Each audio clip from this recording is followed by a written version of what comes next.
Hi friends, welcome back to Divya చిన్న videos. ఈరోజైతే మీ ముందుకు మరో సరికొత్త వీడియోతో వచ్చేసానండి. పాలక్ స్వీట్ కార్న్ రైస్ చాలా టేస్టీగా ఉంటుందండి. దీనికైతే నేను చిన్నగా ఉన్న ఒక 2 పాలకూర కట్టలను అయితే తీసుకున్నానండి. వాటిని అయితే ముందు బాయిల్ చేసుకుంటున్నాను. వాటిని తర్వాత బాయిల్ అయిపోయిన తర్వాత కూల్ వాటర్లో అయితే వేసుకోవాలండి. కూల్ వాటర్లో ఎందుకంటే కలర్ చేంజ్ అవ్వకుండా ఉంటుంది మనకి ఆకుకూర అనేది. ఆ వాటర్ని మనం చపాతీ పిండిలో కూడా కలుపుకోవచ్చు.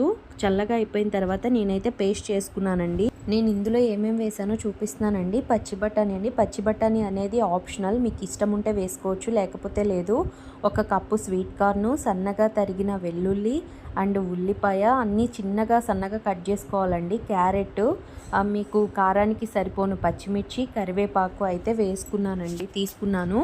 అవన్నీ కూడా చాలా చిన్నగా కట్ చేసుకోవాలండి. ప్యాన్ పెట్టుకొని స్టవ్ మీద అందులో మీరు నెయ్యి ఆయిల్ సమానంగా వేసుకోనండి. నెయ్యి గట్లా వేసుకోకపోతే బటర్ అయినా వేసుకోవచ్చు.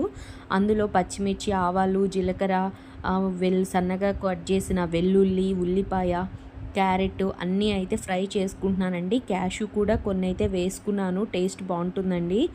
కరివేపాకు, పచ్చిబట్టాలు అన్నీ వేసుకొని అయితే కొంచెం ఆయిల్లో ఫ్రై చేసుకోవాలండి. ఫ్రై చేసుకున్నాక అది కొంచెం ఫ్రై అయిన తర్వాత కొంచెం పసుపు ఉప్పు అయితే వేసుకున్నాను. అవి కూడా కొంచెం ఫ్రై అయిన తర్వాత మిగిలిన స్వీట్ కార్న్ అయితే వేసుకున్నానండి. స్వీట్ కార్న్ ఆల్రెడీ నేను బాయిల్ చేసి పెట్టుకున్నాను.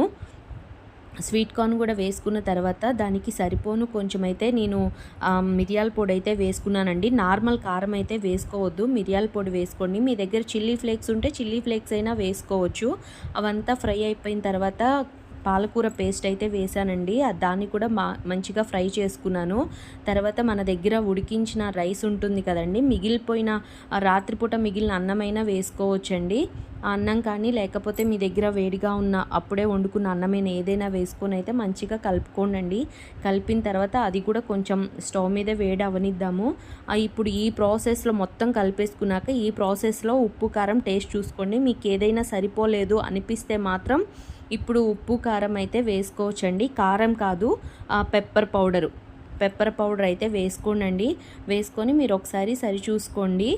మీకు అంతా బాగుంది అనుకుంటే ఓకే, ఏం సరిపోకపోయినా మళ్ళీ ఈ స్టేజ్లో అయితే వేసుకోవచ్చండి. లాస్ట్లో స్టార్టింగ్లో వేసుకున్నది అడ్జస్ట్ కాకపోతే.